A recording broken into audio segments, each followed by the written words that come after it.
Hey crafty brides, it's Alex Vanover and welcome back to my craft room. In this video, I'm going to show you how to apply heat transfer vinyl or iron-on onto a bridesmaid robe, including satin material. So before we get into the tutorial, let's talk a little bit about materials and satin. Satin is actually a weave of the different kinds of fibers. It is not actually a type of material. But the two most common types of material that are used with a satin weave are polyester and rayon. And if your robe is made of a poly satin or a polyester type of satin, you can pretty much apply any kind of heat transfer vinyl to it and you're not gonna have to worry about scorching. And scorching on material like this just means leaving a box behind after you lift up your heat source after you apply a heat transfer vinyl. So if you have a poly satin, you don't really have to do anything special. You should be good to go. For some reason, people always say that you can't iron polyester because it will melt. But I personally have sublimated 100% polyester at 400 degrees for 60 seconds. So I assure you, when we're working with heat transfer vinyl, you're not gonna have any issues. Now, if you have a rayon type of satin, then we are gonna have to be concerned about the way that we apply heat transfer vinyl so that we don't scorch the material. But don't worry, I'm gonna walk you through what to do if you have a rayon type of satin, or if you don't know what kind of material you have, I'll show you exactly how to apply your HTV so you don't have any scorching issues. So let's get into this tutorial. So before we get into designing the actual bridesmaid robe, let's take a look at some product listings on Amazon and I'll show you how to figure out what material your robe is made of if you bought it off Amazon or even if you're using another website. I still think it would be helpful. So this is the bridesmaid robe that I purchased. I think that they are really nice quality and I really like the lace around the sleeves as well as around the bottom. I did find that they ran a little bit small, so the product listing recommended sizing up one, and I think that is probably accurate. I also noticed that it's a little bit long, so if you have a more petite bridal party, you may want to consider something shorter if you want that like cuter look to it. So just a thought. Like I said, I did buy this dusty rose color, but this robe comes in a lot of pretty colors that I think are really, really nice. So anyway, this product listing made it particularly easy to figure out what material the robe is made of because it's right here in the product listing. It says 100% polyester.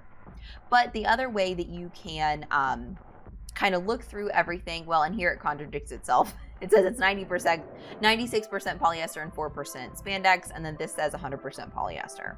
So I guess you can't ever rely on that fully, but try to find that information within the product listing if you can, because that way we know how to move forward. And I'll tell you what to do if you don't know, if you have no idea what your material is, that's fine too. Sometimes the material will be hidden down in information like this, and you can even sometimes find it in the reviews and stuff like that, which I always recommend reading reviews anyway, especially when you're buying stuff from Amazon or a website like Alibaba or something like that. So anyway, let's get back into Cricut Design Space, and next I'll show you how to design a decal that looks really good on the back of a bridesmaid robe. So first I'm going to type out the word bridesmaid by just clicking for a text box and typing bridesmaid, and I'm actually going to use a lowercase b. And I'll show you why that is here in just a minute.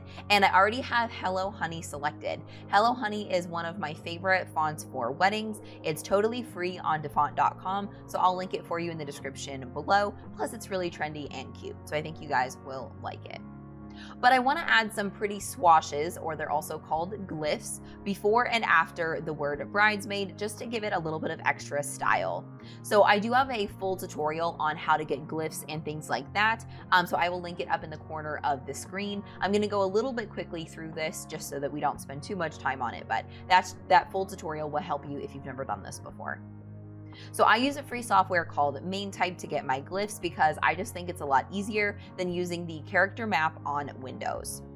And what you do is you find your font that you're looking for on the list, and then when you click it under the private use area, you'll see all of the available glyphs for that font. So as you can see, Hello Honey has a really cute option for like a heart if you want to use glyphs like that. But I am looking for a B with a swatch out to the left, like this one. I'm just clicking and holding my mouse to make it large.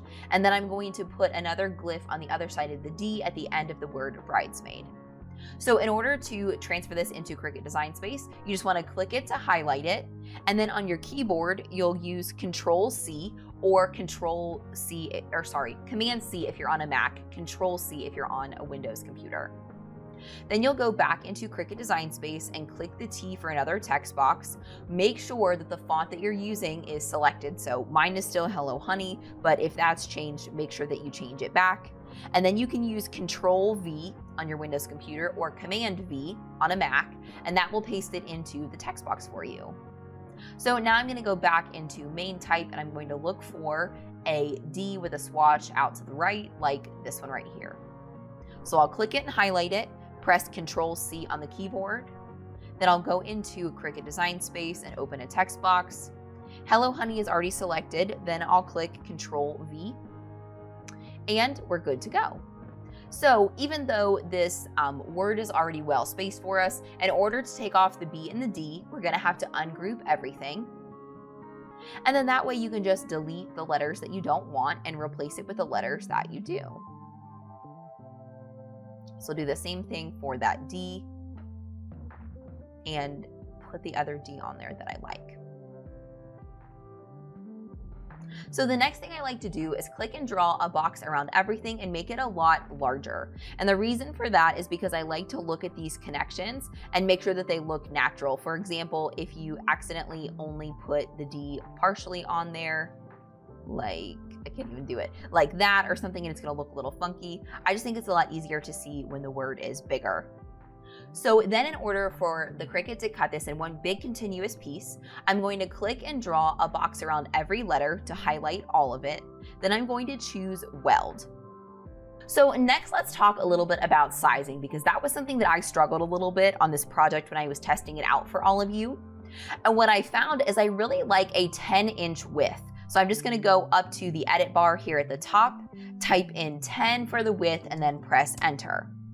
But the problem is, because these glyphs take up so much room on the sides, the word bridesmaid is still really small. So what I recommend that you do, instead of making this huge word that's gonna be massive, I recommend clicking the unlock button in the lower left-hand corner, leaving the width at 10 inches, and then making the height 2.5. And I know that that looks a lot more stretched out than it originally did, but when you cut it out on your Cricut, nobody's going to realize that you stretched the word, so it's not gonna look nearly as funky to them as it does to you right now. Or of course, you can always choose a different font. You certainly don't have to use this one. Next, I'm going to click the green Make It button to take us to the prep screen. And because I'm working with my Cricut Maker 3, it's going to ask me if I'm working without a mat with smart materials or on a mat without the smart materials. So I am going to click on a mat and then choose done. And since we're working with heat transfer vinyl or iron-on, I'm going to toggle the mirror switch to flip it 180 degrees and mirror it. Then I'll click continue. And this will take us to the materials selection screen. And after your machine connects to your computer, you'll be able to choose your cut setting. So I'm going to be using Starcraft Softflex. It is my absolute favorite everyday iron-on or heat transfer vinyl. And a few of the things I love about it are, first of all, that it's matte finish. So I think it looks really, really pretty against these satin robes. But I also really love that it applies at a low temperature. And I'll explain more when we get to the next step, but I highly recommend using Starcraft Softflex, especially if you don't know what kind of fabric you have on your robe, because this is the lowest temperature that I'm aware of a regular HTV applying to your robe. So you're least likely to scorch with this material. So anyway, I am going to go ahead and cut my heat transfer vinyl and weed it. But if you're newer to using your Cricut and you need to see an explanation of how to cut and weed heat transfer vinyl, I will put a video up in the corner of the screen as well as down in the description below to help you with that. And otherwise, I'll see you over at my craft table so that we can apply this HTV to our robe. Once your decal has been cut and weeded with your Cricut machine, let's talk about placement on these robes. So placement is gonna vary a lot. I found that I liked putting my decals about 7 inches below the collar of the back of the robe. I put a piece of tape on the back and double checked, and it looked really good to me. But if you have ladies with longer hair and things like that, you may wanna consider putting it even lower on the robe, and it just kind of depends on the look that you want. So I'm just gonna take my seamstress tape and measure about 7 inches down below.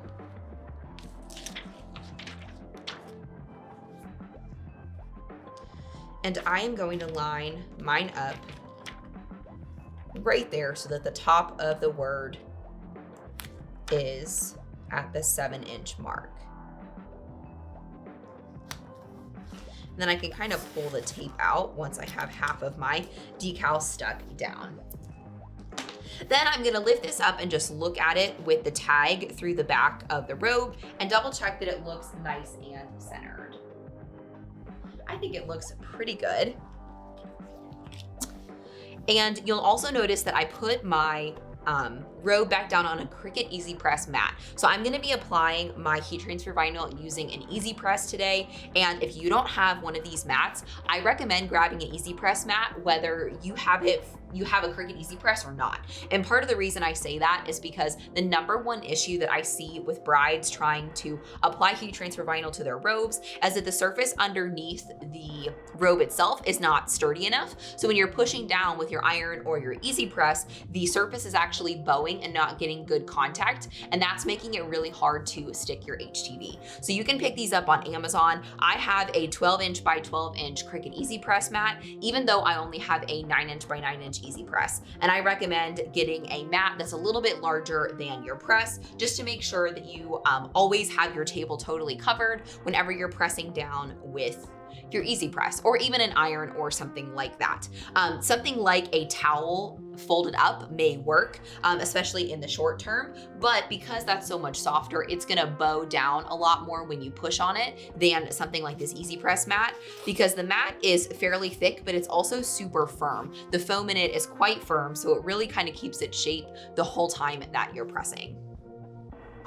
So I mentioned using Starcraft Softflex HTV, and that's because it's my favorite everyday HTV anyway. I use it generally for t-shirts. But what I really, really love about it is that it applies at 285 degrees for 10 seconds. That is some of the lowest application temperature that I'm aware of on a heat transfer vinyl. So especially if you're not sure what kind of fabric your robe is made out of, this is gonna be perfect for you. So let's talk about a couple different approaches to applying your heat transfer vinyl depending on your situation. If you know that you have a polyester robe like I do, what I'm going to do, because my decal is wider than my 9x9 Easy Press, I'm gonna press 1/2 for the full 10 seconds, take it off and let it cool for a couple seconds, and then do the other side. If you have a satin weave with rayon in it, or if you're unsure of your fabric, here's how I'd recommend you do it.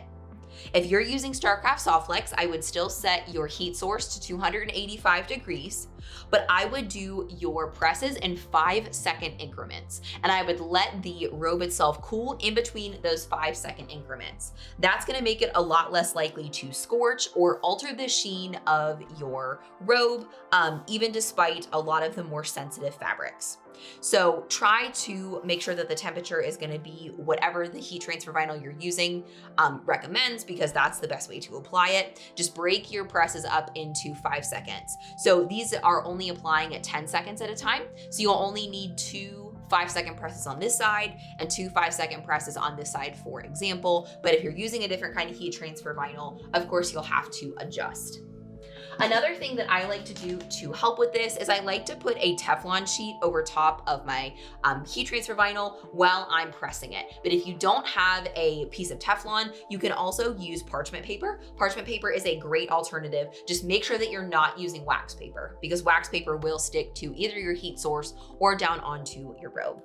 And this really just helps protect the material. And just in case I were to peel off this carrier sheet and forget and put my heat source down, that will prevent the heat transfer vinyl from sticking to my Easy Press. Okay, so now let's go ahead and apply it. Like I said, I'm gonna put my Teflon sheet over top. I'm gonna press the left side for 10 seconds and then the right side for 10 seconds. And I am gonna put a bit of pressure on this. Softflex needs like a medium to firm pressure. So not only is the pressure from the Easy Press itself going to be there, but I'm going to push down as well. So I'll do one side and just press the C button.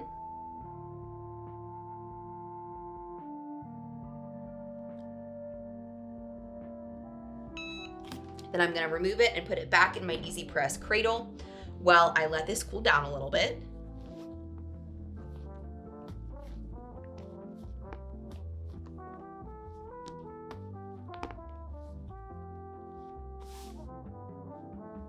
And I'm not gonna wait till it's completely cool. If you are working with rayon, I would let it cool 100% completely.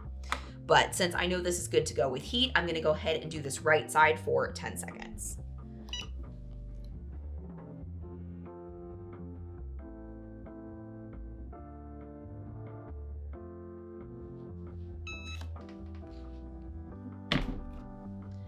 And now I'll remove my Teflon sheet and peel off my transfer sheet.